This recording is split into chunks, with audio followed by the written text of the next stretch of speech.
What's a Sinisterhood live show like? You're about to hear it. We recorded this episode at Helium Comedy Club in Portland, Oregon, and had a great time. We also had a special audience participation portion at the end, where Judge Christie ruled on the grievances of wronged audience members. If you want to be a part of our live show fun, head to sinisterhood.com/live shows and get tickets for a show near you. And if we're not coming to your town, you can still chat with us live in our Q&As and catch live stream performances of our bonus content each month via Patreon. Head to Sinisterhood.com and click Patreon in the top banner to subscribe today. And don't forget to stick around after this week's show to hear your Patreon shoutouts. We hope you enjoy the show, and thanks so much for listening.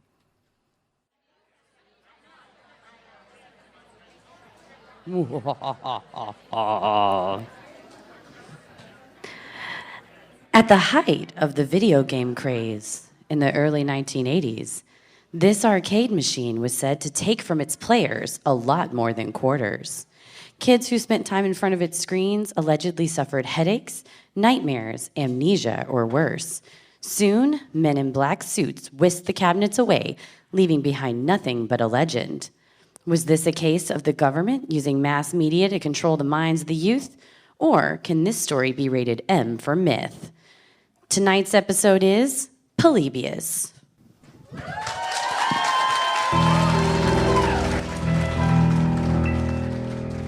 A bump in the night, your heart fills with dread.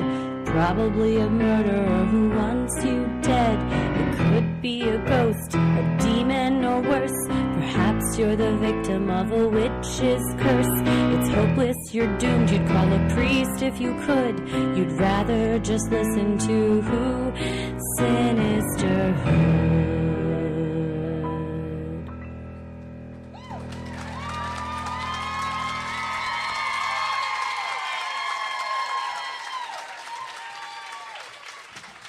Hey, guys! Hello! How are you? Oh, Jesus! We're so close up here. I love So it. nice of y'all to be in our show tonight. We will probably spit in Thank your you. face. Not on purpose. I'm a spit talker. Yes, yes. Spit talker. We got this. I just want to point this out. Yeah. We bought this at a truck stop today. As we were driving down from Tacoma, and I mean, we also How do you bought pronounce it? Kalama or Kalama or Kalama? Kalama. Kalama. I was right. Kalama. It was nearabouts there, and yeah, we saw this, and we saw some wolf T-shirts. Got and we matching both got wolf T-shirts. Same wolf T-shirt, Wolfpack. Woo! Yeah. Wow, we've started doing that now. But there was a truck. I wanted to wear them tonight, and Heather was like, I bought a dress. Like, So. and a dress. So it looks like a video game dress. Does it? I don't know. It shows how much I know about video games. But we saw a truck, a Dodge Ram in the front, and they had made their own skull with a Viking helmet on it. And we were like, when we get a company car, it's going to be a busted-ass Dodge Ram with a skull with a Viking helmet. And then we walked in and saw this, and it was fate. It was kismet. Tommy pointed out. There it So is. we have to think of a name of them. We'll get a good Oregonian name since we're here. So, Yeah. but yeah. How's everybody doing? Oh, awesome. Thank you so much Love for coming here. Yeah. I mean, you live here, so we So, yeah, came here, wasn't but that far. y'all came out tonight. Someone so. did say they worked an overnight shift, though, and drove down from Seattle. Give me a woo-woo if that was you. They didn't make it. They didn't Oh, make God. it. Ooh, they fell asleep at the wheel. Hopefully It's almost not. like people on the internet lie.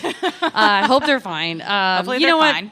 It's a long drive. I don't blame them. So, well, we're just appreciative of all you guys here. Yeah. We got a fun Pacific Northwest myth for you. Yeah. I told Paris, he goes, oh, that's like a very Portland story. And I was like, you've never been to Portland? What the fuck? Like, you don't know? Well, Tommy is a huge gamer, and he had never heard of it, so So maybe it's he played it as a kid and forgot. he's been brainwashed. He's been Yeah, brainwashed. he has. Absolutely. Round of applause if you've heard of this. Polybius. Oh, we do have. Round of Smattering. applause if you've played it. Can't remember. Okay. All right. That's what happens when the government washes your brain. Yep, that's what they do. That's Which what they do sounds best. so nice to have your brain washed, but Love it's it. bad. My brain would love a good cleansing. After this shit. I would like the past year and a half to just be wiped from my mind. Eternal Yes. Sunshine style. Absolutely. And then I'd be like, whose baby is this? He looks like us. He kind of looks like me. He looks a lot like that guy over there. All right. Well, you ready to get into it? Always. We're always ready to get into it. Let's do it. 1981 was a year of iconic pop culture moments. Raiders of the Ark had just come out. Millions tuned in for the royal wedding of Princess Di and Prince Charles. MTV epically launched. And in the dark corner of an unnamed arcade in a suburb of Portland, Oregon, what's up? A mysterious video game called Polybius was first discovered. When I think about if I could travel through time and live through any era, I would love to be in my 20s, in the late 70s, early 80s. Yeah, mostly because I would want to hang out with the cast of SNL, but also all this shit was going down back then. Oh, yeah. It wasn't like awesome, the rest of the 80s news. Nah, this was there was a good couple years, and then a lot of bad stuff happened. Back down. And then TV got real good at the end. So then Exactly. we had an upswing The at the universe end is there. like, we got to throw him a bone. Give him Yes. some good TV shows. The video game cabinet itself was unassuming. However, the gameplay was, Weird looking, abstract, and fast action with puzzle elements. according to YouTuber Stuart Brown. With games like Pac-Man and Donkey Kong being all the rage at the time, many had never even heard of Polybius. But when concerning things began happening to those that plunked down their quarters to play, the game began to make a sinister name for itself. Did you play video games growing up? Did you have a system? Okay, A console? Well, my sister is 5 years older than me, and so I would always think I was going to play a video game. So we had the original NES with Duck Hunt, and holler if you ever played Star Tropics. Nobody. Well, that's hurtful. No, Star Tropics. You were a boy with a yo-yo on an island, and you killed crabs with your yo-yo. That's probably why none of you guys played it, because that's a dumb game. But I loved Star Tropics. And Dark. It was. I think he was trying to save his grandpa, maybe from a big giant crab. I can't. Again, anytime you say, I played a video game in the 80s and I think I have amnesia from it, it's like, well, it was just the 80s. So you just don't remember. But I would always get stuck and be like, Shannon, and she would have to come in and do it. But we would play the arcade game style. We would play this one someone played. The arcade Simpsons game. Yeah. Thank you. So we would Was play that where that. Bart was on the skateboard and you had to do kick flips and stuff And to you get up? Yeah. whack people with a skateboard. Yeah. It was in the Cece's Pizza buffet chain. Nice. And my favorite was that they would not let the Simpsons play on the TVs because it was so obscene. The Cece's or your yes, parents? the Cece's manager Oh, was okay. like, we have to turn that off. But they were real happy to take everybody's quarters Yeah. with the Simpsons game. But that was like our big game, was like mashing the buttons on the Simpsons game, and just now that you think about it, it's Bart Simpson just hitting people Yeah, with skateboards. I mean, is there a correlation between violence and video games? I'm not going to get on that soapbox, but there's a lot of studies. If we want to Google it. Yeah, my Hot brothers had all the consoles, but I can't play video games. And Tommy, who is here tonight, no one up somewhere. I get extremely stressed out watching other people play video games or trying to play it myself. And he has been introducing Ella to video games lately, and they play. Oh shoot, babe, yell it out. What is it? Oh, you're right there. the one that's on the PS5. Something Bots. Death Blow. Astrobot's Playroom. Has anyone played this? Yes, you have. Okay. So it's just this little character, and it has to jump on things and get to different levels. I was like, stop, no, go, oh, stop, Ella, stop, you gotta turn around. It was stressing me out so much, and she was like, I'm trying. I was like, I'm sorry, Mommy can't play these because they're very stressful for me, so I can't play them. Tommy is a huge gamer, and that's when I go in the other room and You're just like- have my Love Island time. That's right. Well, reports began to circulate that players were experiencing troubling side effects. Arcades in Cedar Hill and Beaverton reported teens falling ill from headaches and nausea after playing various games at their arcades. Newspapers ran articles with panic-inducing headlines such as, Teen collapses while playing arcade game. and Sickness strikes City Arcade. special news reports titled, Are video games harming our children? made parents think twice about allowing their kids to hang out at the local arcade. Then every parent's worst nightmare was realized when the Weekly World News ran the story. Teen killed by video game. High school student drops dead at controls. It was later discovered the boy had an undiagnosed heart condition. But the damage had already been done. Polybius was a death machine. Like, my number one favorite thing about researching for the show is I have a newspapers.com archive subscription. It comes with my... I know. I'm like, I'd like to read the paper about this. But it's funny because I think nowadays people go, oh, the media is just so biased. And it is. And it's funny, when you really start to scrutinize what you read, you're like, oh, I think you're trying to trick me. Wait a minute. But like reading these articles are from 1981, 1982. They were like, a teen died at the controls. And then at the very bottom of the article, second to last line, well after everyone had just, they finished taking their dump, fold the paper up and leave. It said, and the medical examiner said this could have been caused by something as simple as walking up the stairs. Anyway, so like this headline is like, massive video game eats child. And it's like, did it? No. It was clickbait before you had the internet. That headlines were the original clickbait. They were. God damn. Hot take. We're the first people to ever say that. I think we said that on another episode. Both of our memories are so bad where we're like, did you know one time this happened? You're like, what? And someone's like, you told that story like 4 years ago. And it's like, yeah, get used to it. Buckle up. Yeah. Probably did. I'm like, wouldn't this be a great topic? You're like, I think we covered that. Exactly. No memory. Well, unlike other fun arcade games that had kids spending their hard-earned paper route money, Polybius appeared to be diabolical. According to the video game database coinop.org, kids who played it got amnesia afterwards, couldn't remember their name or where they lived, and woke up at night screaming, having horrible nightmares. Parents were terrified. Teens were intrigued. But then, just as quickly as the game had come onto the scene, Polybius disappeared. Suddenly, the addictive and dangerous game was nowhere to be found. They had all been removed from the arcades. Desperate players placed ads in newspapers asking for anyone that may have spotted one to contact them. Time and again, they came up empty-handed. No cabinets, circuit boards, or dumped ROMs could be located anywhere, according to YouTuber Stuart Brown. This is like E.T. game style. Do you remember that? What? Why would you say that? Oh, fuck. I brought up E.T. Shit. Don't think about it. Was there an E.T. video game? Well, so from what I recall... Did he fly his bike? Don't stop. Stop thinking about it. He flew into the moon. He did fly. He was gone forever. I bet he had his little hat on. His little sheet over his head. At the risk of making you cry, it's relevant to the story. God, I'll do anything for the show. They made an E.T. video game, and it was so bad and shitty that they took it and they dumped it in, like, landfills, and they would, like, try to dump them and get rid of them. They were so bad. The Atari video game was so bad, yeah.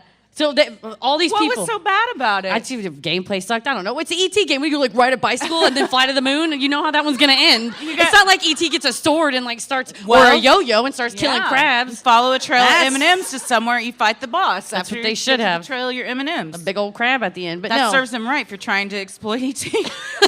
Sweet angel. So somewhere there's just a landfill with a bunch of arcade cabinets in it? Not cabinets, it was like the games. Oh, the art. But a lot of them. This is why people hate America. Our landfills are just filled with good, perfectly fine games somebody could They're play. Like, this isn't fun, just throw them all out. It's like, does E.T. just, I mean, is it like full frontal nudity? Like something like that, throw it away. Like if it's filthy, but it's just not a fun game. And now you guys are all thinking about what that looks like. Well, it looks this. Yeah. It's his finger, but it's down there. And then he takes his, no, I'm sorry. Does that make you cry about E.T.? I'm sorry. Honestly, that makes me feel less attached to him, so it's actually helping a bit. So it's like when a guy's getting too close and he's like, Grandma, Grandma, Grandma. Like, this was a terrible analogy. And I want to hear it. No. Follow it. I wish I had a time machine to go back and undo what I just did. You got it. Right? You're on my wavelength. How could you not be? You're in my lap, pretty much. So you're right here. You do have to put dollar bills in our G-strings if you're that close. Well, the sudden departure of the game left everyone wondering who was behind it and what were their intentions. Allegedly, the company that developed the game was Sinisterhood, whose name in German breaks down to Sinn, meaning senses, and Lotion, meaning to extinguish or to delete. The game's name itself was the same as the Greek historian Polybius, from Megalopolis, Arcadia. Megalopolis is a fake name. That's not That is what Ella would call a city she designed with Legos. Nah, baby named that city. I don't respect it. It's fine. Arcadia is fine. Megalopolis is silly. That's silly. Well, his writings eventually inspired the framers of the U.S. Constitution.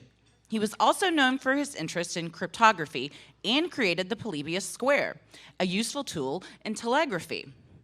Additionally, poly is Greek for many, and bios is Greek for life. Broken down, Polybius from Arcadia translates to many lives from Arcadia, Arcadia being a reference to an arcade. This is when... Goes deep. I was going to say, this is when your neighbor is like, man, we hadn't got a lot of rain lately. And you're like, yeah, it's crazy. And they're like, because Obama has a space laser pointed at the moon. And you're like, oh, no. Well, we're like, hey, let's talk about this cool urban legend. And people are like, all right, first of all, and they start pulling down the thing. And you're like, oh, fuck. Yeah, they're like, it's German. It's coded language. You're like, oh, shit. Yeah. So, yeah, this is the part where you get in and it's like they got the red strings going. Ooh, yes, yeah. It becomes a lot. Yeah. Well, though the Greek historian's legacy was long-lasting, Polybius the game was short-lived. After they were all removed from the arcades in 1981. No one ever heard about them again. According to coinop.org. That is until a mysterious online entry appeared on CoinOp in February of 2000. It was titled Polybius, released in 1981. Where a description of the game summary should be, it simply said, we need information. I'm like, oh, that's not an entry in any database because it's blank. That's what our Wikipedia page also says. Right. We don't have a Wikipedia page. We need information. So if anybody wants to fill that out, be kind, please. I got really deep into, I was reading about who's the guy? Oh, man, I should have thought of his name before I started this story. Hold on a minute. You mean a minute ago when I made a metaphor about jerking off with my life? With your grandma? Yeah, with my ET? That's right. Yeah. That's right.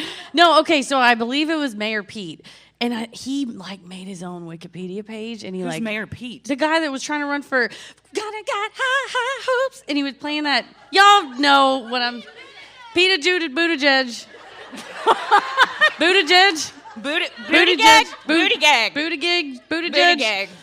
Mayor Pete. That's why you gotta shut it down with the last name. That's why we go with Mayor Pete. Nobody knows. It down. That's why he didn't win. They're like, we can't fucking have somebody in office. Nobody knows how to say his name. No, you're from Megalopolis. You just go, I'm from Greece. No, but he I believe I heard that he made his own Wikipedia page, but tried to pretend that he was someone else. Oh. And it's very detailed, and it was before he was actually elected to anything he was trying to create.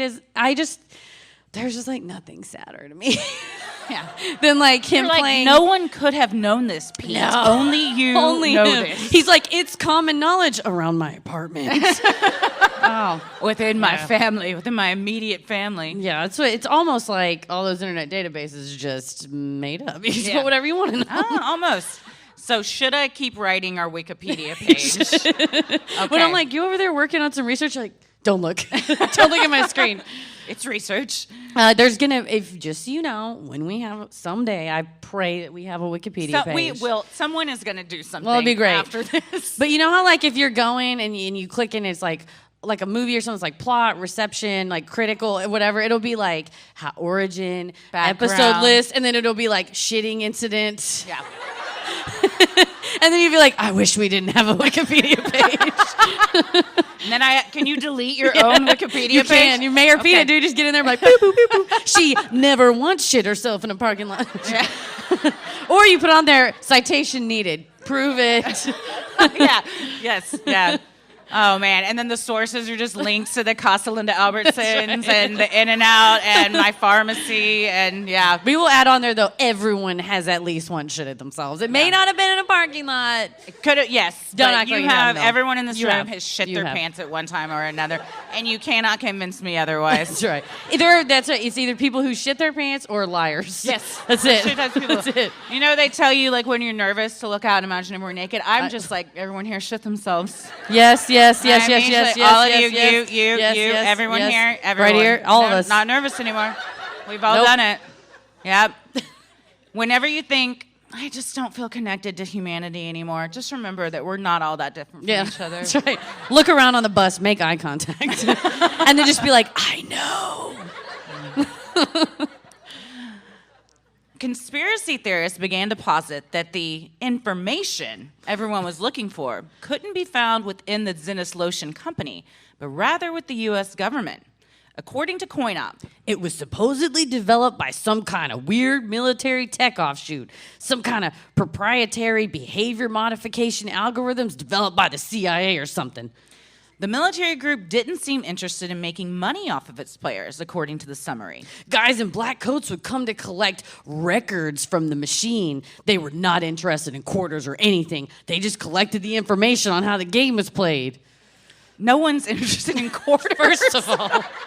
So when I was a kid, my dad ran those Dallas Morning News machines, he would go around and collect quarters, and then my mom would go to the bank with or more sometimes canvas sacks of Did they quarters. have dollar signs painted on them? My mom, it's funny you say that. My mom would paint like a beach scene on the outside of it. Nancy. She's sweet. She's like, I'm not robbing this place. I'm just here to spread some peace and joy. But like she was 100% that lady on the Looney Tunes that was like, I'd like to deposit these pennies. Like she would just with this. But let me That's just why say, she painted the beach scenes, because everyone's like, fuck, This so bitch. stressed. She's like, calm. she's like, hey, don't you get vacations at Bank of America? But quarters Bless her. stink. They're dirty. They're people. First of all, they could have been anywhere in somebody's. Yeah. You don't know. Probably have been. Yeah. They Ella just put a quarter in her mouth the other day. I was like, I know how filthy that is. Take it out right now. No. I refused to kiss her for the rest of the day. She's like, Mother, I love you. You're like, I love you. Stay away from me. yeah, no. Of course they weren't interested in quarters. The government makes their own money. I got a so- lot of hot takes about change. About what? Please. Like loose change. Not Like the change. documentary? I do have a lot of hot takes No, about the documentary. but like the actual, like you just think why get do rid we of need it. What's the point? That's a good point. Especially pennies. Yeah, nobody needs it anymore. Nah. Nobody wants it. It just collects. It just is. It just sits around Yeah. and stinks. People throw them in fountains just to make wishes. That's how little people care about them anymore. Just throw it They're out. just throwing out wishes, Don't even hopes, want and it. dreams. Well, others believe the U.S. government developed Polybius as a way of secretly recruiting soldiers. The game was designed to test one's mental and physical agility, according to Eurogamer. Another theory is that the CIA had intentionally caused seizures in the players as a way to brainwash them, and that the swirling geometric images on the game made it easier for them to sneak in subliminal messages. That's why you got to go, man. Kids are going to be staring at it anyway. What is it, The Simpsons, or is it South Park that has the whole Navy subliminal message? Is it South Park? It's where they're playing it backwards. It's like do you remember that episode? Simpsons. It's The Simpsons. Okay. They probably both did. They all do the same thing. Yeah. Simpsons walked so South Park could run. I told Tommy that the other day. Oh, hot take. No, I meant that the backwards way, honestly. I didn't know. So this is the first year I've ever watched The Simpsons. I've never Oh, it's so good. at the CC's Pizza they turned it off. I couldn't watch Yeah. it. And we were always at the CC's when Simpsons was on, so I couldn't watch it at home. But I started watching it, and Paris is like a huge back catalog Simpsons fan. Also, I I read some article that said The Simpsons was an Oregon thing, and then so I got like emails that were like, "Nuh-uh," and I was like, "It feels Oregon." Oh, see? Thank you. It definitely is. Well, I mean, no one's biased here. That's It right. definitely We is. called, but I didn't know. And Paris is like, oh well, this season to this season are the good seasons because this writer was on here, and then after this, it's these are called the Homer was a terrible year. And I'm You're like, this is why we don't. It's not fun to watch TV with you. exactly. He'll break pause down stuff. everything. Yeah, he'll pause it and be like, actually, and I'm like, I love you so much. So I'm like, you know what? Actually. You can pick the episode we watch. Yeah. Well, others believe I read that one. Next. See, normally we'd edit that out, but Tommy? get the live stuff. By all accounts, Polybius never even existed. Even Zenith Lotion, the company that supposedly developed it, appears to have vanished. There is no trace of company records, and Polybius is the only game they produced. Stories of players have become arcade lore. However, there is one piece of evidence that diehard Polybians hang their hats on: a JPEG of the original Polybius logo, a black background with the all-caps Polybius name in green letters filling the width of the screen. At the bottom, in blue, is the copyright information. Below that, in red letters, is simply the word credits. That's it. This is like their grail. It's all. It's the one photo. I made up Polybians, by the way. That's great. It's a good one. I assume that's what they call Believers. themselves. Yeah. True believers. But I do love people on the internet who are like, I put this through Photoshop and I can tell you. And I'm like, you don't know. You wouldn't know what an arcade thing going through Photoshop would look like. You know, especially if it's a screenshot of a screenshot and it's been saved forever. That's my favorite part of the internet is people that are like, out of everyone I know. Yeah. I'm sure you do. That's why you're here. You don't know who killed John Benet Ramsey? Guess what? Guess who's been up since 5 a.m. with a bottle of wine? Yes, I know. And I figured it all out. There's always one with a theory. Yes. Well, video games from the early 80s generally had similar style logos. Small, basic fonts were used to avoid eating up too much ROM. The Polybius font, however, was large and more detailed, similar to the Nintendo styles of Mario Brothers or Duck Hunt.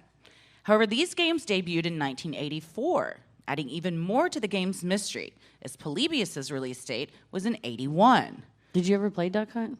Yeah, at the arcade with the actual... You didn't have one? We had it at home. We didn't have Nintendo, we had Sega. Oh, rich? Is it?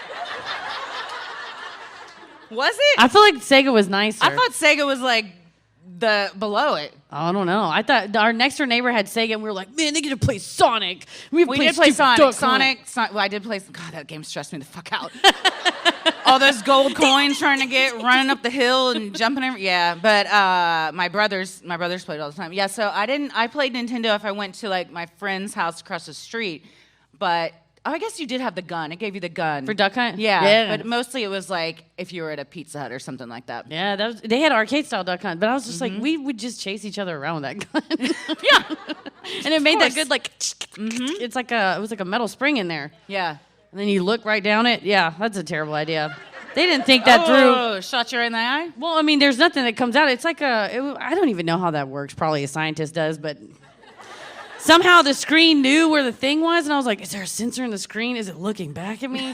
Get a lot of thoughts as a kid. But it was like a mirror thing down in there. Wild shit. Anyhow, yeah, staring right down the barrel of it. And I'm like, don't give that. That was 8. That was a bad idea. Well, in April of 2008, Polybius apologists got a glimmer of hope when more images of the game appeared online. Much to their chagrin, they were quickly debunked when it was discovered they had been made by an eager fan. Once again, video game enthusiasts and conspiracy theorists alike were left wondering if the game had ever truly existed. As someone who wrote fan fiction. You, not me. Yeah. For 2 seconds, I thought you wrote fan fiction. I was like, what if you told me? I had waited until just now to release it. Or you probably told me before and I would forgot. If I were to have written fan fiction, what do you think it would have been about? E.T.? Oh my God. It's just non-sexual E.T. fan fiction about a very, he had a happy life on Earth. Yeah, he would have, that scene with the men in the white hazmat would have never happened. I promise you that. Oh, man. Never. That's what they get taken out. That's it. Mm-hmm. No, I'm trying to think. What did you love in the 80s? That would have been early 90s. Real world. Real world fan fiction. I did when we were in Seattle. I was like, "Where's the real world house? I know it's here somewhere." Pier 70. Pier 71, wasn't it? Couldn't find it though. They live on a pier. That's wild. Yeah. That seems dangerous. Yeah, I did love Real World, but that was out the window. Yeah, I mean, it was probably been like, I was real into like in middle school. I was real into Guns N' Roses and Nirvana, so probably something with Slash. Definitely sexual. Slash. Yeah. Oh, yeah. Yeah. I thought Slash was very hot. Slash, do we even know what he looks like? No. Does anyone He's like know a Muppet. Yeah. I don't even know if he has a face. Nah. He's just hair and a hat. Hair and a top glasses, hat. and those little round and tiny glasses. little glasses and a cigarette. Yeah. There you go. That's all he is. That's a life, though, because then if you were like, I don't want to do this anymore, you just get somebody else to put the wig on. Yeah. No, it's smart as hell. We're idiots. We showed our faces. Yeah. That's where we went wrong. Well, adding to the myth of the game is that there is no footage of actual gameplay. However, that hasn't stopped fans from using their imaginations. In 2004, an unknown user uploaded a video to the website gooddeals.com. A creepy icon of a maze-like image, featuring a ghostly face, beckons for those brave enough to click on it. Once clicked, a warning screen pops up with the following message. The Polybius video game has been linked to impaired memory and psychological changes. Gameplay may cause epileptic seizures in susceptible individuals. Then ominously below, the question. Do you still want to continue? And people are like, uh-huh. Fuck yeah, dude. Hell yeah. I'm on my toilet. I'm going to be here for a while. And then just get going. For those brave enough to click yes, a black screen appears with the large, recognizable Polybius letters flashing across it. Video game sounds play in the background, rising in pitch. This continues until the player hits a key. Without warning, everything then stops. The game shuts down, and the now disappointed player is left with a fatal error message box that says, April Fools, send this urban legend to a friend. Go fuck yourself. Come on. You're like, I finally found it. Yes. Finally found it. That's like those ones. Remember back when the whole thing would people would send you stuff and it's like, look at this picture, and you'll see all of a sudden you'll see like, oh, and it's like, oh, every time. They got me every time. Sobbing, tears, like it. I hate it. And remember, I said when we were doing our Randonautica research, I went on this whole TikTok thing, and there was one that I didn't even send you because I threw my phone across the room when the thing jumped out at me, and I knew it was coming, and it still got me. I know that's how it is. There was one on Twitter a while back that I retweeted it and said this was awful. I can't believe I watched this. And like 4 people responded and was like, this was awful. Why did I watch this? And I was like, no, that's not my fault. Buddy. But I think it was somebody who was walking by the screen a few times, and then like the 3rd or 4th time they walk by, it jumps out at your face, and it made me throw my phone. But this back, what was this, 2004 when this came out? There was a time in the aughts, 04, 05, until about whenever Google decided it would be funny to send those minion gifs with people's emails on April Fools, and all the backlash they got where someone was like, we're planning my father's funeral.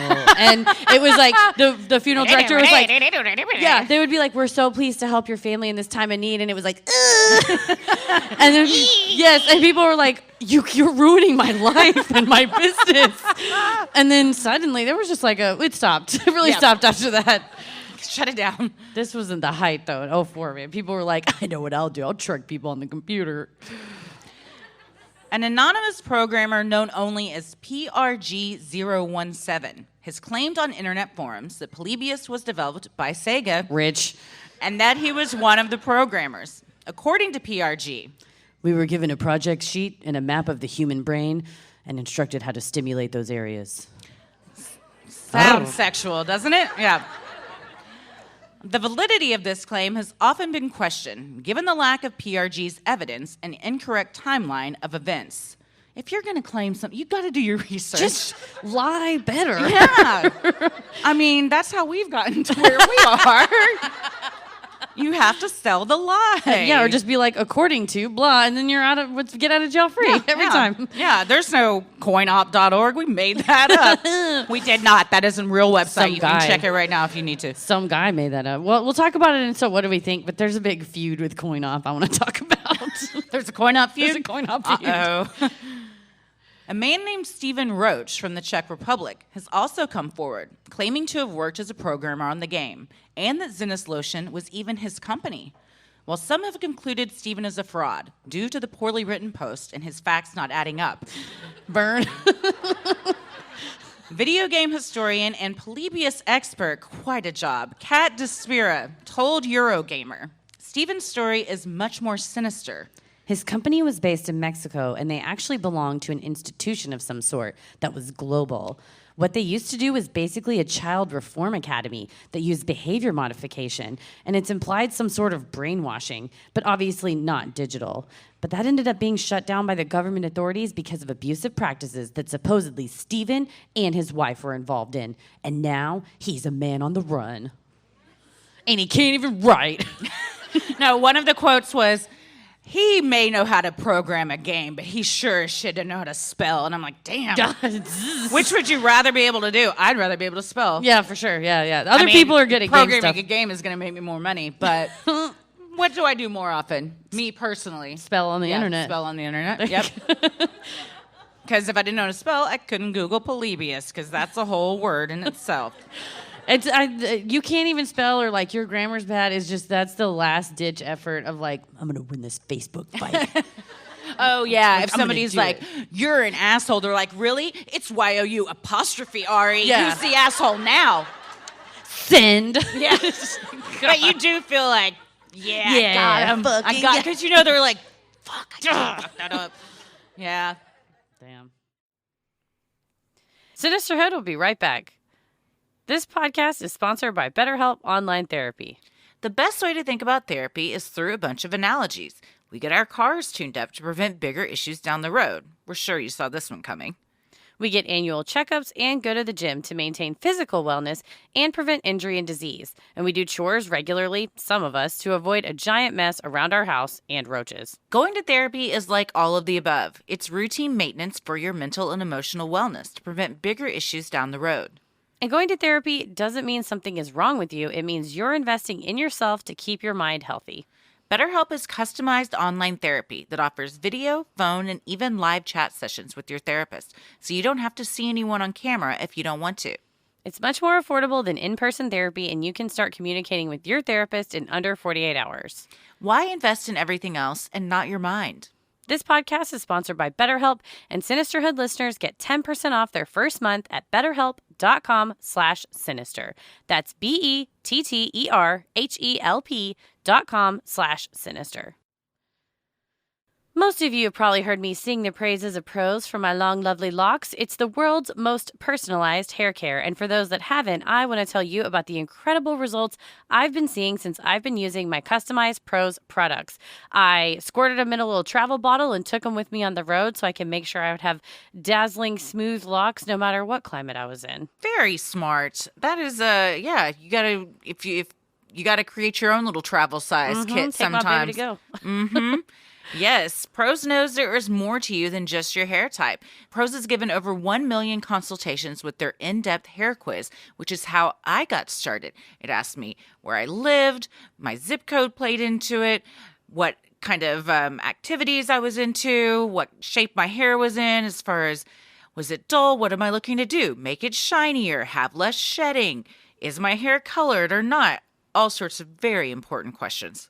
And by analyzing over 85 personal factors, Prose determines a unique blend of ingredients to treat your exact concerns. Prose also has a review and refine feature. It lets me tweak my formulas for any reason, like change of address, hair color, or my diet. I recently just used this feature, and I did a little tweaking to change a couple things up, one of which, the fragrance. Loved the one I had. Nice. Want to try botanical. So I'm going to be there you getting, go. it's rosemary, lavender, and thyme. I'm very excited about this. I can't wait to sniff you the next time I see Thank you. I'll let you, always. As a carbon neutral, certified B Corp, Prose is an industry leader in clean and responsible beauty.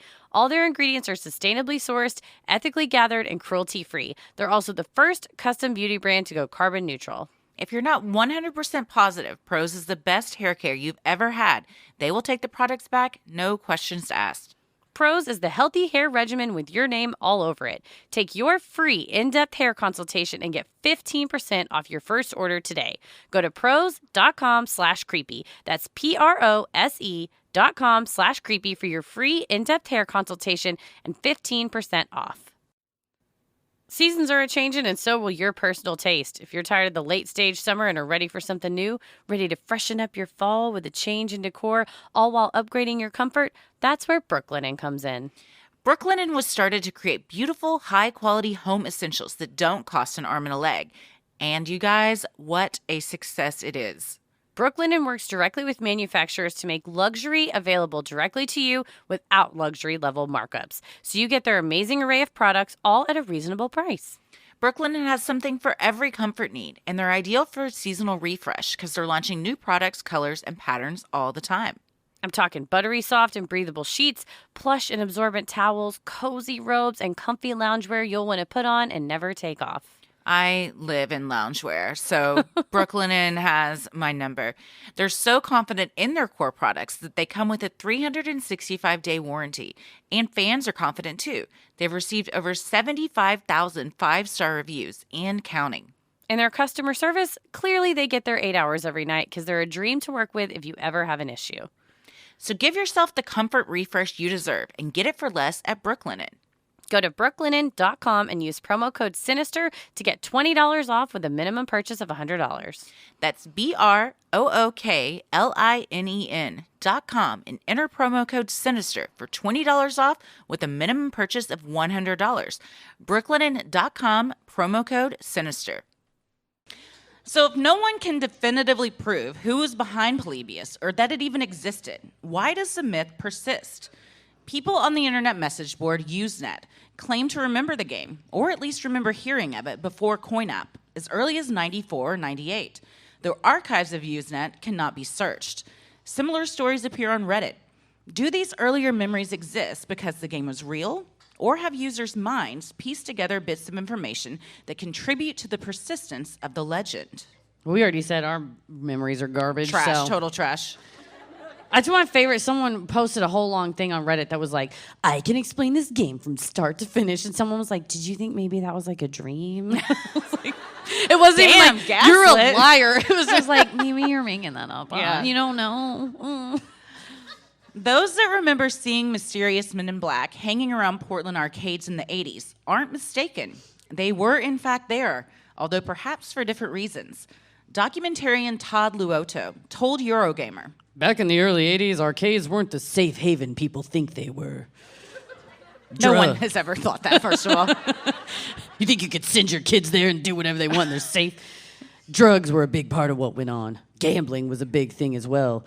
There were FBI agents that came up to the Portland area and placed hidden cameras in the arcades and tracked people through their high score initials that they left. So there actually was an FBI raid that people remember. I mean, didn't they remember there actually were these men in black figures that would go in there as well? Some say they weren't trying to brainwash the kids, but just trying to keep tabs on the arcade. Trying to keep tabs on those high cesspools. scores. Yeah. He was like, we will find ASS. Who is CUM? We will have them before the day ends. DIK, I will find you. And I will grab a hold of you. TIT. And I'll yank you back to the headquarters. Yeah, I'm getting TIT. I'm getting BUT. That's right. I'm getting... What else we got? NIP. Yeah, FRT. FUK. That's right. You had to get real creative. Dude. And you're like, oh shit. Somebody already did ass, but all of it's taken. What am I gonna? And then you're like, you're a legend because you like come up with like MFR, like motherfucker. that was the first one. That's how like texting abbreviation got started. right. They didn't even know what they were doing. Yeah. That's I think that's the funniest part of this. That they're like, we're gonna find them by their actual initials. Oh no. Where does ass live? And he's like, wait a minute. This one says FBI. Oh God, it was And me. this one says CIA. Ah. God. Another reason the Polybius lore remains alive can be attributed to the actual documented cases of teams seemingly being negatively impacted by video games. One such incident involved Brian Morrow, a 12-year-old who fell ill at the Malibu Grand Prix in Beaverton, Oregon, over Thanksgiving weekend in November of '81. The Salem Statesman Journal reported that 28 hours into his planned 48-hour gaming marathon of Asteroids, Brian had to tap out after he was struck with hand cramps and Stomach discomfort. arcade employee Rhonda Nelson told the paper, He said he thought he drank too many Cokes and he left the game. Didn't come back. was it really too much soda or was the U.S. government behind it? Rhonda's like, I don't know, he told me he had to blow up the bathroom, so it's probably They all said connected. they were massaging his hands. I'm like, you need to stop when it gets to that He point. had special gloves that he wore, but yeah, then his... If I ever walked in and Tommy's like, massage my hand, I can't play Final Fantasy anymore. I'm like, who do you think you are? Put it down, man. He's trying to beat that high score. But yeah, no, they said also that the young man was very distracted and upset because there were too many video, there was cameras from the news because it was like lit he up. caved under pressure. And he caved under pressure. I mean, whomst amongst us haven't been like, "Ooh, I gotta go poop. Yeah. All the But, time. but also, like, you're 12 and you're that whole week leading up, like, before Thanksgiving break at school, he's like, man, I'm going to do it. My parents are going to go. 48 hours, I'm going to beat the high score. And then you go back to school after Thanksgiving on Monday, and they're like, oh, Brian. He's just so ashamed. You gotta move. You gotta transfer. Dude, what if Brian was Leave here? the country. Oh, what if Are Brian you in this Moore, room are with you us here? tonight? He's not a ghost. The poop didn't kill No, him. he's alive. I He mean, made it. I don't know if he is or not. He may have, everybody dies. Maybe he is dead, but he didn't die from this. If is he's our not point. dead yet, he will be. Yeah, at some point. We all will. Yeah. That's another thing you say to people on the bus when you make eye contact. We're all gonna We'll all be die dead someday. Someday you're gonna die. Like, ding. Anyways, this is my stop. I feel like I can make. You guys ride public transit up here, right? Woo! Oh, you try. You drive it? Oh, Who you said drive? that? I drive a 40-foot, 20-ton bus through the city every single Hell yeah! Woo! Yeah. Because I used to live in Chicago and we were public transit, and I've made references to it to people in Texas, and they're just like, "My truck doesn't do that," and I'm like, "There's nobody else in my truck." Like, all right, well, there may be. You never know. Look behind you, but Look in the back seat. You never know. Obviously, you're not a woman that drives that truck, because we check the back seat immediately when we get in. But well, a more tragic case occurred 5 months later, on April 29th, 1982, when 18-year-old Peter Bukowski died while playing Berserk in Calumet City, Illinois. United Press International reported that Peter's death was a heart attack. Caused by myocardial inflammation. Although it occurred while he was gaming, the coroner said Peter's condition could have been triggered By a task as easy as walking up a flight of stairs. But even with the medical explanation, parents feared the incidents were somehow related. because the newspaper hid that shit at the end. Because the media wants to sell a lot of papers. I mean, literally the headline was like, state of fear. That's how they get you. that's what it is. It said like, a video game kills teen. And then I scrolled down and I was like, no. No, it didn't. A teen died while playing a video game. It's Technically more true. Well, I better just- headline for that. Anything with the news, you just put a question mark and it's Yeah. fine. You say whatever you want. Then you don't have to be held accountable. Same with like according to. That's right. You just put a question mark. It's like, was it? It's my theory based on the evidence I've reviewed. Please don't sue me. Adults villainizing video games in the early 80s wasn't limited to the Midwest and the Pacific Northwest. In 1982, Mesquite, Texas. Woo! That's me. I'm the only one here from Mesquite. It's all right. I wooed for myself. Barred all children from entering the Aladdin's Castle video arcade at Town East Mall, citing safety concerns. Councilman Bernie Irwin told the New York Times, When we started this thing, we didn't have that many machines in our community. Now I can go to the restroom anytime and I can find one there right by the commode. no one says commode, but it's the South. My mother says I know. commode. My grandmother said commode, but I haven't heard Gotta that in use the so long. commode. The city lost its fight, and the children of Mesquite returned to their games. But the message was clear and ingrained into the teenage subconscious. Video games were dangerous. When I tell you that they turned The Simpsons off at the CC's, they took this case to the Supreme Court of America. Like, they fought having a video game arcade for kids. That's how our city budget was blown. The Mesquite City budget. Yeah, which is like $80. No, and by the way, yeah, very small. Town East also, Town East Mall, if I know because I know some people in here have been there, so you get this. It's like you went back to 1984 Yeah. and you're on a game show that's pretending to be a mall. Yeah, or like it's in the background on a TV or a movie where it's not Yeah. like Claire's, it's like Corinne's, but the logo looks like Claire's, and you're like, they're like, we'll pierce your ears, and you're like, nah. Yeah. I bet you would, but I'm okay. Nah. Yeah, they're all just a little off, and Just a little like bit. everything's just too bright of colors. It's very unsettling. And they try to, so they keep video games out, but then about, I would say maybe 2012 or 13, on Black Friday, there was this video that went viral, and it's one of those where they're like, mall in Mesquite, Texas, pandemonium over Black Friday, and a guy picked up a trash can and hooked it over the second story, and then it bounced through like Donkey Kong, like a barrel, and people were dodging it. So, despite their best efforts, it ended up becoming like a real life video game. And that's another one where I'm like, don't be Mesquite, don't be Mesquite. And they're like, suburb Mesquite, Texas. And I'm like, there it was. Of course, Yeah. of course. Well, some online believe Polybius was a sub-project of the government's MKUltra program. MKUltra was not one singular experiment after all. According to the Supreme Court in CIA versus Sims, It consisted of 149 sub-projects, which the agency contracted out to various universities, research foundations, and similar institutions. At least 80 institutions and 185 private researchers participated.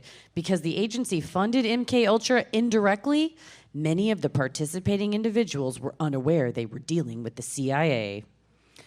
the type of secret experimentation done via MKUltra that began in 1953 was later forbidden in an executive order signed December 4th, 1981, before being codified into law the next year.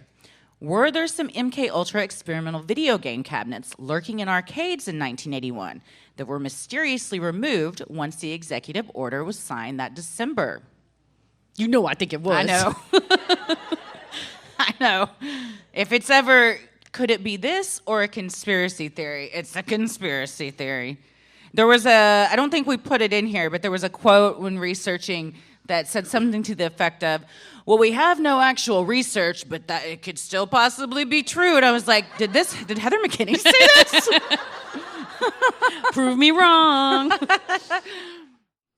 Sinisterhood will be right back. Christy, Yeah. I'm feeling footloose and fancy free with my classy new shoes. Me too. We got the same pair because Don't we always? we're the same person, and We always dress the same. they're so cute.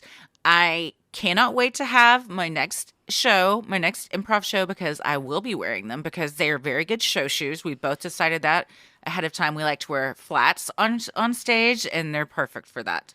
I love how they look. I love how they feel. They class up an outfit. I showed Paris, and he's my fashionista in the house. I'm very much like, I don't treat myself, but I feel like I treated myself this time, and he noticed. And he said, that dresses up your jeans. Oh, my gosh. So it made him take me out for a nice fancy restaurant dinner, because otherwise I'm like, I can't schlub it in these shoes. These are not Uber Eats I'm not and going shoes. to walk These are- around my own house in these beautiful shoes.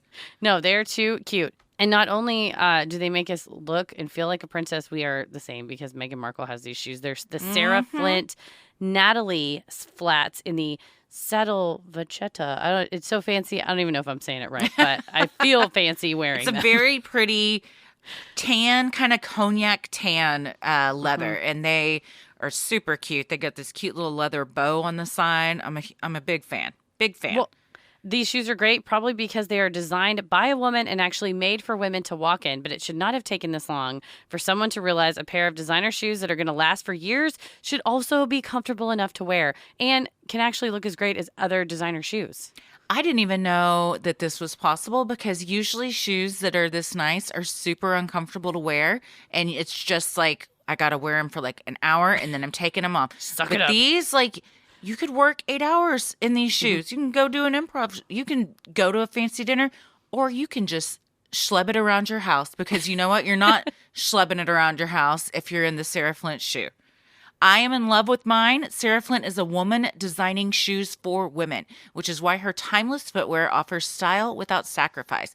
You get looks, quality, and, this is key, comfort. Unlike other brands, when Sarah Flint says made in Italy, they mean just that. Every part of their shoes is 100% handcrafted in Italy by skilled artisans at family-owned factories that have been around for generations. That means not only a slow and careful production process, but also a more sustainable one. In Sarah Flint shoes, you see smart details like the extra padding, a wider toe box, or insoles shaped to support your foot's natural arch. They don't just say they're comfortable, they are shoes that actually walk the walk.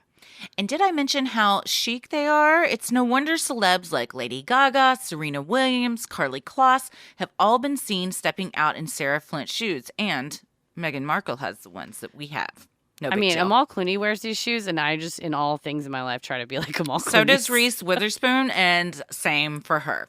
Yes. The best part, Sarah Flint shoes cost hundreds of dollars less than other designer brands. They're priced direct to consumer. No middlemen, no markups. You pay for the quality and nothing else. Step into quality, design, and comfort in a pair of Sarah Flint shoes. As a special welcome offer for Sinisterhood listeners, you get $50 off your first Sarah Flint purchase when you go to sarahflint.com/creepy. That's sarahflint.com/creepy for $50 off. One more time, sarahflint.com/creepy. What would you do if a singular moment changed your life forever? This Is Actually Happening is a weekly podcast from Wondery that features extraordinary true stories of moments that changed absolutely everything for ordinary people. To remember the 20th anniversary of 9/11, This Is Actually Happening is bringing you a special 4-part series called The Long Shadow, with each episode told from the perspective of a person who survived that tragic day. You'll hear from an ER doctor in Lower Manhattan, a Port Authority officer who was near ground zero when the planes hit, a firefighter who was on the scene, and a cardiologist finishing his residency who worked in a makeshift morgue. We've all had moments in our lives that have given us the feeling of nothing is ever going to be the same. This Is Actually Happening will commemorate the heartbreak, courage, and bravery of the day that changed everything. Listen to This Is Actually Happening on Amazon Music, Apple Podcast, or you can listen ad-free by joining Wondery Plus in the Wondery app. Wondery. Feel the story. Is it really so unbelievable that the government would use video games to advance its interests? Beginning in 1989 and continuing through the year 2000, the FBI partnered with the American Amusement Machine Association to insert screens on arcade games that displayed the FBI logo along with the words, Winners don't do drugs. William Sessions, Director, FBI. That's like, I'm going to do more drugs. Yeah. I don't even do like, drugs. You just now I messed want up my to. high score. I'm about to go get blazed up. Everyone's like, I want to be just like William Sessions. That's who I want to be like. Yeah. I don't want to do drugs. Like, come on. Did you have DARE in your school? Oh yeah. Yeah. Oh yeah. We had DARE, and we had like where you had to wear the red ribbons, and it was very Seinfeldian. What was the red ribbon? It was said that like you don't do didn't- drugs. It was like Oh. dare to be drug free ribbon with like a little gold sticker, and it was like, why aren't you wearing the ribbon? What are you doing after school? And I was like, I just don't. I think things fall Very off my scarlet shirts. And letter they're like, of your school. Well, people were like, we know you don't do drugs. Yeah. Nerd. You had like everybody. You're just covered in red ribbons. They're like, you don't need to wear that. It's fine. That's what Tommy goes at the meet and greet. Are the people going to give you gifts? And we're like, I don't know. Maybe they don't have to. You know, we're just excited to meet people. And he was like, do you think they might give you drugs? Because some other podcasters have talked about like that's a thing that happens. And I was like, no one has ever tried to give me drugs. Ever.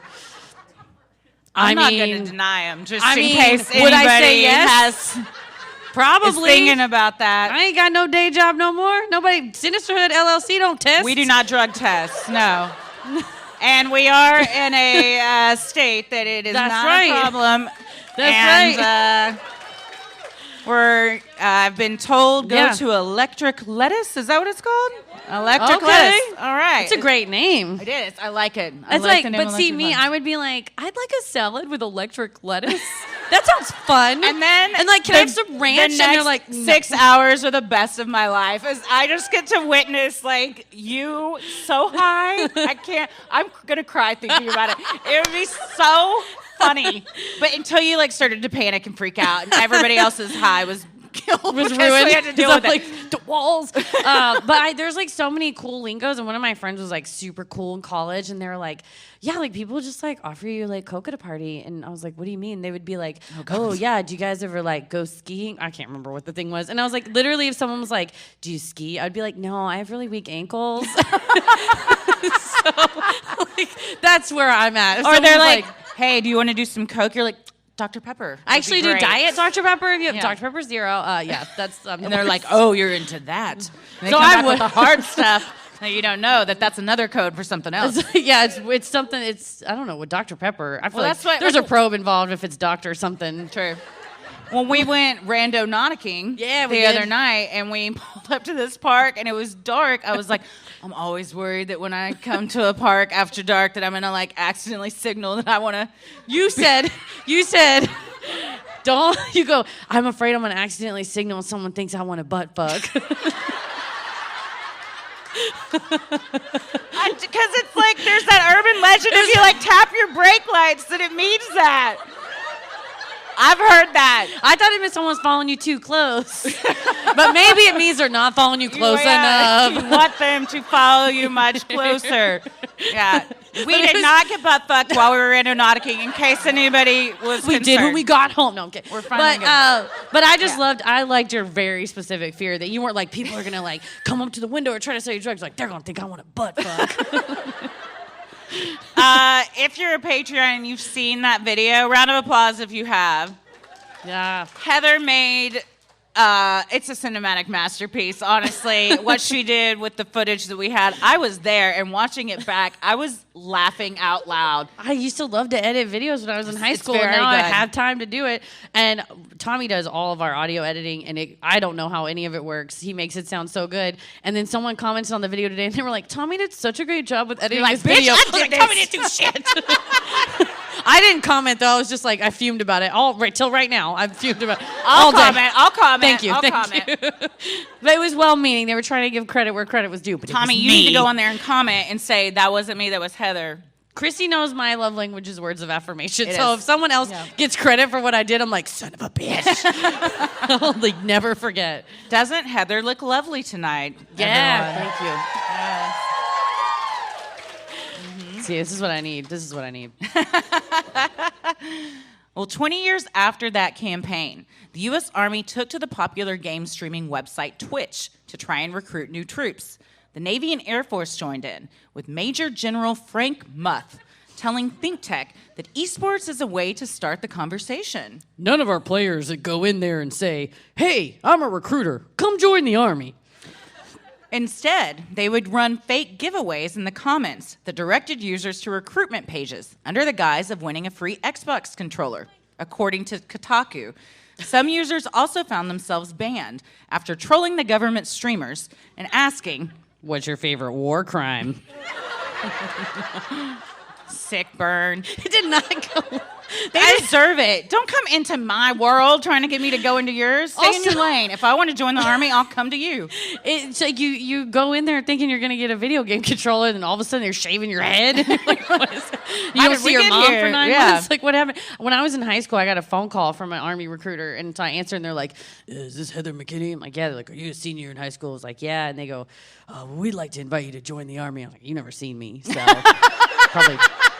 It's a Zoom call. And he goes, I said, I don't know about that because of what I want to study in school. He goes, I guarantee you any major that you're going to major in, we can offer that to you in the Army. I go, I'd like to major in theater and creative writing. And he was like, you have a nice day. But it sounds like they could have used both an actor and a creative writer for this I because think they they could've. majorly failed. Yes. This is where they're like, Hello, fellow children. it's like Creed, like trying to Yeah. relate. He dyes his hair with My the hair's color. always been this color. What are you Exactly. talking about? There's a bunch of olds in here. Well, although the Twitch route may not have been as covert as a freestanding arcade machine, the U.S. government's willingness to meet youths on their own turf goes to show, even without screenshots or a paper trail, the story of Polybius may be more than just an urban legend. And well, there's also like the Army. They were always. I feel like they just had that idea of like we got to get the kids where they're at. Like we got to meet them. So the William Sessions thing. They eventually did the Twitch, but for a while in the '80s, they also took a game called Battlezone, and they went to Atari and asked. Fallen told them that they were going to turn that into a tank training machine. Yikes. And all the interviews with the guy that was the original, basically the video game designer, he was like a pacifist, he was anti-war, and he was just really bummed. And they kind of presented it to him of like, you're gonna save lives and it'll be great. And so they made one or two of them, and then eventually they presented it to the Army, and according to the gentleman from the Atari, he's like, I know what happened to the machine, but I can't say. It's in a I know. Landfill with the ET games. Yeah, they started training him, and they're like, this game sucks. I can't even it put in the trash. ASS when I get the high score. This is bullshit. Well, according to documentarian Dylan Reef, the alleged last sightings of the Polybius cabinets were at a storage unit in Newport, Oregon. If they are actually there, or is it just another hopeful... Everybody here, are y'all from Newport? No? Everyone's like, we know that town. Yeah, okay. Interesting. All right. Nobody screamed for Mesquite, but Newport gets a moan. Well, if they're actually there or it's just another hopeful rumor has yet to be seen. For now, the story persists and is often referenced in pop culture, with Polybius cabinets appearing in the 2006 Simpsons episode, Please Homer, Don't Hammer 'Em, and in the 2021 Disney Plus series, Loki. Starring Tom Hiddleston.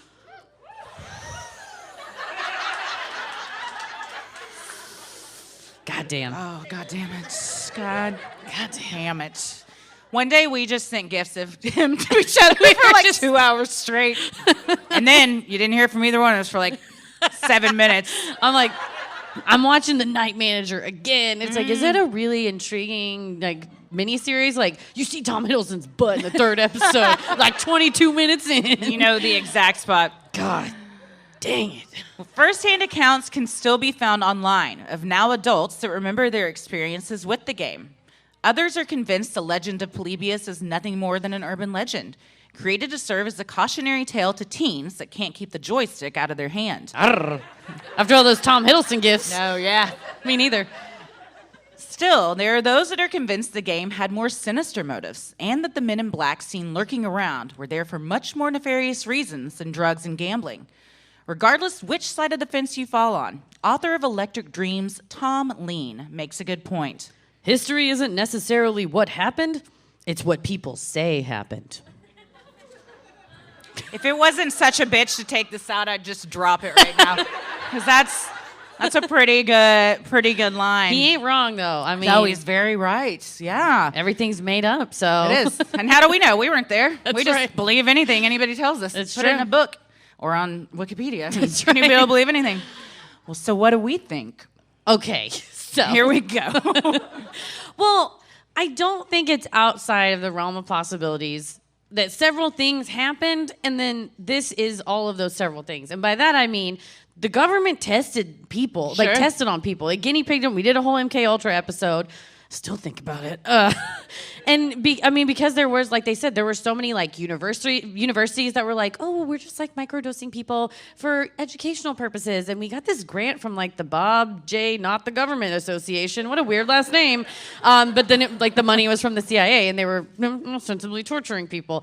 And then also there were these occasions of teens spazzing out, as one of the quotes said, or having migraines or nightmares. Who knows? So I think that's just being a teen. that's the other thing is the kids are like, I went to the arcade and I played this game and then I don't remember what happened and I threw up and I'm like, did you do drugs? I don't know, but maybe. I mean, too many. If I try to watch one of the games Tommy plays where he's like moving around, I'm get sick. True. I can't do it. So True. But then the government they made Atari make that cabinet game to train people. They're trying to go on Twitch and like, hello, fellow children. And they did the best part, the story about that Winners Don't Do Drugs campaign is a guy got hired at the FBI in the role of like outreach coordinator. And he was friends with the guy that worked at the American Amusement Machines Association.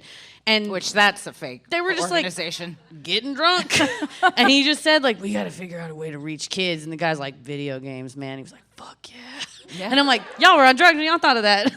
But so the government's, it's not like, I think we think, oh my God, there would be so much, like a FOIA request on Polybius came, which is a Freedom of Information Act, came back and the government said, we don't have any records on this. I'm like, yeah, you don't have any records on the shrimp dart that took JFK out either. Yeah. So I think it would not We don't be- have any records is the government's slogan. That's right.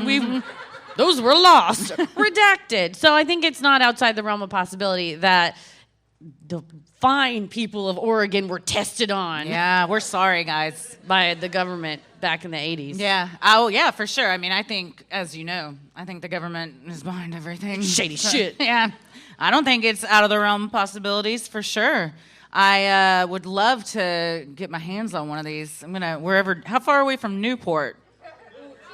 An hour, 2 Couple hours? hours? All 2 right. hours. All right. We're used to where you have to drive like A million you years. Could, yeah. No, you have to forever. drive 14 hours and still be in our same state. So that's not that bad. No, As 2 far hours as, is great. as far as we're concerned. On the plane ride on the way here, I was watching a documentary about Polybius. That's the beef. Yeah. Oh, the coin op. All right. Well, this will segue into coin op. So I kept watching the actual, what they say the game would have looked like. And then the guy is describing it.